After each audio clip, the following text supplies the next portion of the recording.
Hi everyone, ఎలా ఉన్నారు? బాగున్నారా? నేను కూడా బాగున్నాను ఫ్రెండ్స్. మీరు కూడా బాగున్నారని అనుకుంటున్నాను. ఈరోజు స్పెషల్ ఏంటంటే వినాయకునికి చాలా ఇష్టమైన పాల తాలికలు ఎలా చేయాలో నేను మీకు ఈ వీడియోలో కంప్లీట్గా చూపించబోతున్నాను. ఇంకా పక్కా కొలతలతో ఇంకా చేయరాని వాళ్ళు కూడా ఈజీగా చేసే విధంగా నేనైతే ఈ వీడియోలో ఎక్స్ప్లెయిన్ చేశాను. వీడియో మొత్తం స్కిప్ చేయకుండా చూడండి. ఫస్ట్ టైం మన ఛానల్ ఎవరైనా చూస్తున్నట్టుంటే ప్లీజ్ సబ్స్క్రైబ్ చేసుకోండి. పక్కనే ఉన్న బెల్ ఐకాన్ ప్రెస్ చేయండి.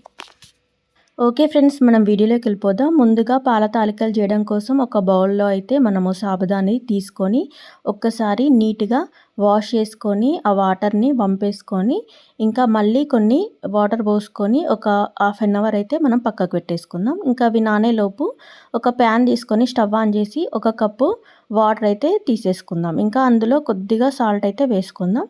ఇంకా కొంచెం నెయ్యిని కూడా వేసుకుందాం. ఎందుకంటే బియ్యపిండి కొంచెం తాలికలు చేసేటప్పుడు నీట్గా రావడం కోసం నెయ్యినైతే తీసుకున్నాను. ఇందులోనే ఒక స్పూను బెల్లాన్ని తీసుకొని ఇంకా బెల్లం కరిగేంత వరకు అయితే మనం కలుపుతూ ఉండాలి. చూడండి ఫ్రెండ్స్, ఇప్పుడు బెల్లం కరిగిపోయింది కదా. ఇప్పుడు ఏ కప్పుతో అయితే వాటర్ తీసుకున్నామో అదే కప్పుతో బియ్యపిండిని తీసుకొని ఉండలు లేకుండా అయితే మనం కలిపేసుకోవాలి. ఇంకా స్టవ్ని కూడా ఆఫ్ చేసుకోవాలి. ఎందుకంటే స్టవ్ ఆన్ చేసుకొనే ఉంటే మనకి ఉండలు కడుతుంది కాబట్టి ఇంకా స్టవ్ని ఆఫ్ చేసుకొని నెమ్మదిగా ఇంకా కలుపుతూ ఉండాలి. ఒక కప్పు బియ్య పిండికి ఒక కప్పు వాటర్ సరిపోతుంది. ఇంకా చూడండి, ఇంకా మనం ఇలా చక్కగా కలిపేసుకున్నాం కదా. ఇంకా దీన్ని కొంచెం కూల్ అయ్యేంత వరకు పక్కకు పెట్టేసుకొని ఒక ప్లేట్ని తీసుకొని ఆ ప్లేట్లో మనము ఈ చల్లారిన పిండిని అయితే వేసుకుందాం. ఇలా పిండిని మనం ఒక ప్లేట్లో వేసుకున్న తర్వాత మన హ్యాండ్కి అయితే కొంచెం నెయ్యి పెట్టుకొని ఇంకా చపాతీ పిండిని ఎలా అయితే కలుపుతారో అలా కలిపేసుకోవాలి. ఇంకా చూడండి, ఒక కప్పు వాటర్కి ఒక కప్పు బియ్యపిండి ఇంకా పర్ఫెక్ట్గా కుదిరింది కదా. చూడండి, మనకి బాగా లూజ్గా కాలేదు, బాగా టైట్గా కాలేదు. ఇలా కొలతలతో చేస్తే ఏంటంటే పాల తాలికలు విరగకుండా చాలా చక్కగా వస్తాయి. ఇప్పుడు చూడండి, ఇలా చిన్న చిన్న ముద్దల్లాగా చేసుకొని మనం ప్లేట్కి నెయ్యి రాసాం కాబట్టి ఇంకా పాల తాలికలు ఇంకా తాళవడానికి రావట్లేదు. సో ఇంకా హ్యాండ్లో కూడా మనం పాల తాలికలు చేసుకోవచ్చు. ఎలా అనేది నేను మీకు చూపిస్తాను. ఇంకా నేనైతే పిండిని హ్యాండ్లో తీసుకొని ఇలా తాలుస్తూ పాల తాలికలు అయితే రెడీ చేస్తున్నాను. ఇంకా ఇలా కూడా రాని వాళ్ళు మనకి కారపూస గుట్టం ఉంటుంది కదా, అందులో చిన్న హోల్స్తో ఉంటాయి, ఇంకా పెద్ద హోల్స్తో ఉంటాయి. వాటితో కూడా మనం పాల తాలికలు రెడీ చేసుకోవచ్చు. ఇంకా నేనైతే పాల తాలికలను అయితే రెడీ చేసుకున్నాను. ఇంకా కొంచెం నిమ్మకాయ సైజంతా పిండిని అయితే నేను పక్కకు పెట్టేసుకున్నాను. ఇంకా దీన్ని ఏం చేస్తా అనేది ఇప్పుడు నేను మీకు చూపిస్తాను. ఇంకా ఈ ప్లేట్ని అయితే పక్కకు పెట్టేసుకొని ఒక బౌల్ తీసుకొని బౌల్లో వాటర్ తీసుకొని అందులో మనం తీసుకున్న పిండిని అయితే మనము ఇలా లిక్విడ్ లాగా చేసుకొని పక్కకు పెట్టేసుకుందాం. ఇప్పుడు మళ్ళీ ఒక ప్యాన్ తీసుకొని ఒక ప్యాన్లో ఒక కప్పు వాటర్ అయితే తీసుకుంటున్నాను. వాటర్ తీసుకున్న తర్వాత అందులో ఏ కప్పుతో అయితే వాటర్ తీసుకున్నామో అదే కప్పుతో బెల్లం తురుమునైతే తీసుకొని ఇంకా బెల్లం తురుము కరిగేంత వరకు మనం కలుపుతూనే ఉండాలి. స్వీట్ ఎక్కువగా తినేవాళ్ళు ఇంకొక ½ కప్ అయితే వేసుకోవచ్చు. ఇంకా నేను ఎందుకంటే పిండిలో కూడా కొంచెం వేసాను కాబట్టి నేను ఎక్కువగా తీసుకోవట్లేదు, ఓన్లీ కప్పు బెల్లం అయితే తీసుకున్నాను. ఇంకా బెల్లం కరిగింది కదా ఫ్రెండ్స్, ఇప్పుడు మనము పాకము రావాల్సిన అవసరం లేదు. బెల్లము ఒక 2-3 సార్లు పొంగు వస్తే సరిపోతుంది. ఇలా బబుల్స్ లాగా వస్తే సరిపోతుంది. మనకి పాకం రావాల్సిన అవసరం లేదు. ఎందుకంటే ఇది లిక్విడ్ లాగా ఉంటేనే స్వీట్ అనేది చాలా బాగుంటుంది. ఇంకా పాకం వచ్చేసరికి ఇంకా స్వీట్ అయితే టేస్ట్ ఉండదు.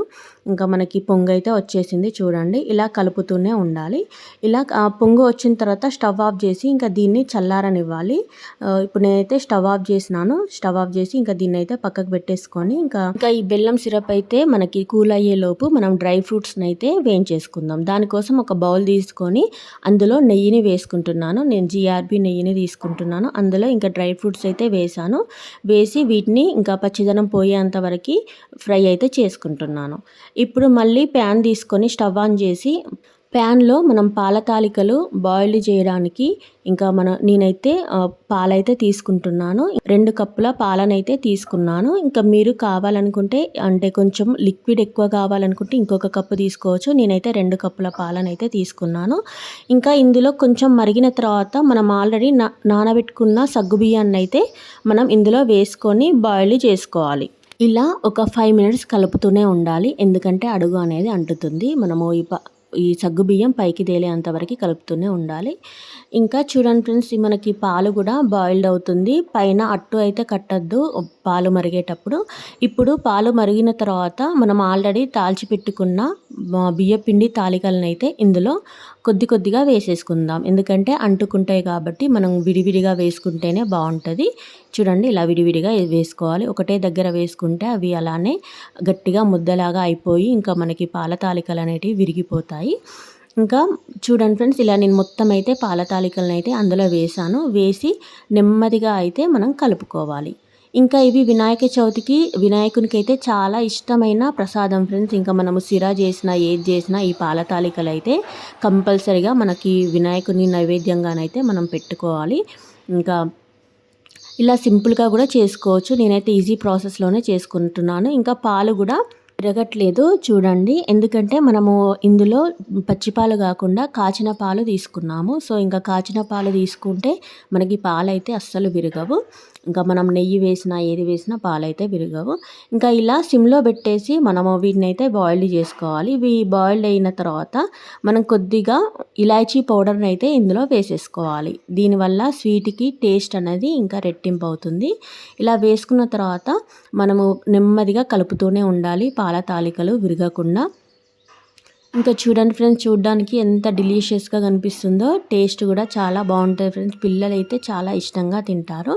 ఇప్పుడు మనం ఇందులోకి ఆల్రెడీ బియ్యపిండిని మనము లిక్విడ్ లాగా చేసుకున్నాం కదా, వాటిని అయితే ఇందులో పోసేసుకోవాలి. ఎందుకంటే చిక్కదనం కోసము. ఇలా పోసుకున్న తర్వాత మళ్ళీ మనము స్లోగా కలుపుతూనే ఉండాలి. ఇంకా మనము చేతితో తాళకుండా మనము ఈ కారపూస గొట్టం ఉంటుంది కదా, డైరెక్ట్ కూడా మనం ఇందులో వేసుకోవచ్చు. ఇంకా చూడండి, పాల తాలికలు కూడా మనకి బాయిల్డ్ అయిపోయినాయి. ఇప్పుడు మనము ఆల్రెడీ పాకము రెడీ చేసుకొని పెట్టుకున్నాం కదా, బెల్లం పాకము, దాన్ని ఇప్పుడే వేయద్దు. ఇంకా మనం దింపేసుకునే కంటే ముందు ఒక 5 మినిట్స్ ముందు మాత్రమే ఆ బెల్లం సిరప్ని పోయాలి. ఆ లోపు మనం ఇలా కలుపుతూనే ఉండాలి. పాల తాలికలు కూడా చూడండి ఫ్రెండ్స్, అస్సలు విరగట్లేదు, ఎంత చక్కగా వచ్చాయో. ఇంకా ఇలా మనం చేతితో దాల్చుకోవడం వల్ల ఏంటంటే కొంచెం లావుగా వస్తాయి కదా, పాల తాలికలు అస్సలు విరగవు. పాలు కూడా చూడండి ఎంత చిక్కగా అయినాయో. ఇలా చిక్కగా ఉంటేనే టేస్ట్ అనేది బాగుంటుంది. ఇంకా ఈ దేవునికి పాల తాలికలే కాక ఉండ్రాల పాయసం కూడా చాలా బాగా ఇష్టమైన ప్రసాదము. వాటిని కూడా ఎలా చేయాలో నేను నెక్స్ట్ వీడియోలో నేను మీకు చూపిస్తాను. ఇప్పుడు మనము ఆల్రెడీ పాకం రెడీ చేసుకొని పెట్టుకున్నాం కదా బెల్లం సిరప్, దాన్ని ఎలాంటి డస్ట్ లేకుండా ఒక జాలి తీసుకొని ఇందులో అయితే మనం పోసేసుకోవాలి స్వీట్ని. ఇంకా ఇప్పుడు పోసుకున్న తర్వాత మనం నెమ్మదిగా కలుపుతూ ఉండాలి. ఇంకా మనకి అడుగున అయితే మనకి ఈ సిరప్ మొత్తము ఉంటుంది. సో ఇంకా అది పైకి వచ్చేలాగా ఈ పాల తాలికలకు అంతా పట్టేలాగా మనం ఇలా కలుపుతూనే ఉండాలి. ఇంకా చూడండి ఫ్రెండ్స్, కొద్దిగా పైకి వస్తుంది బెల్లం పాకము. ఇలా కలుపుతూ ఉంటే మనకి కలర్ చేంజ్ అవుతూ ఉంటుంది. ఇంకా చూడండి, నేనైతే ఇంకా మొత్తం కలిపేసుకున్నాను. పాల తాలికలు కూడా పర్ఫెక్ట్గా బాయిల్డ్ అయిపోయినాయి. ఇంకా పాల తాలికలకు కూడా బెల్లం సిరప్ అయితే చాలా చక్కగా పట్టేసింది. ఇప్పుడు మనం ఆల్రెడీ వేయించి పెట్టుకున్న డ్రై ఫ్రూట్స్ని కూడా మనం ఇలా చక్కగా పైన డెకరేట్ చేసుకోవాలి. ఇంకా చూడండి ఫ్రెండ్స్, ఎంత చక్కగా అవుతుందో. ఇలా మనకి బబుల్స్ వచ్చేలాగా స్టవ్ పైనే మనం పెట్టేసుకోవాలి. ఇంకా చూడండి, అడుగు కూడా అంటకుండా మనం ఎప్పుడూ కలుపుతూనే ఉండాలి. ఎందుకంటే బెల్లం కాబట్టి ఈజీగా అడుగు అనేది అంటుతుంది. సో ఇంకా అలా కాకుండా ఇలా కలుపుతూ ఉంటే మనకి వినాయకునికి ఎంతో ఇష్టమైన పాల తాలికల ప్రసాదం అయితే రెడీ అయిపోయింది. ఇంకా నేనైతే సర్వింగ్ బౌల్లోకి తీసుకున్నాను. ఇంకా చూడండి ఫ్రెండ్స్, ఎంత టెంప్టింగ్గా ఉందో. ఇప్పుడైతే వినాయకునికి చాలా ఇష్టమైన పాల తాలికల ప్రసాదం అయితే రెడీ అయిపోయింది. మీరు కూడా ఇలా ఈజీగా ప్రిపేర్ చేసుకోండి.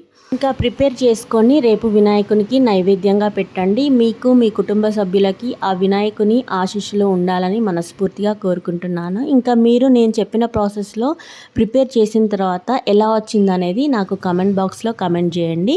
ఇంకా మీకు ఎలాంటి ప్రసాదాలు కావాలో కూడా చెప్పండి, నేను మీకు చేసి నేను అప్లోడ్ చేస్తాను. ఇంకా ఏమైనా మిస్టేక్స్ ఉంటే కూడా నాకు కమెంట్ చేయండి. ఓకే ఫ్రెండ్స్, ఓవరాల్గా ఈరోజు వీడియో మాత్రం ఇదే. వీడియో కనుక నచ్చితే ప్లీజ్ లైక్ చేయండి, షేర్ చేయండి, సబ్స్క్రైబ్ చేసుకోవడం మాత్రం మర్చిపోకండి. ఇలాంటి మంచి వీడియోస్తో మీ ముందుకు వస్తాను. Thanks for watching. Bye friends.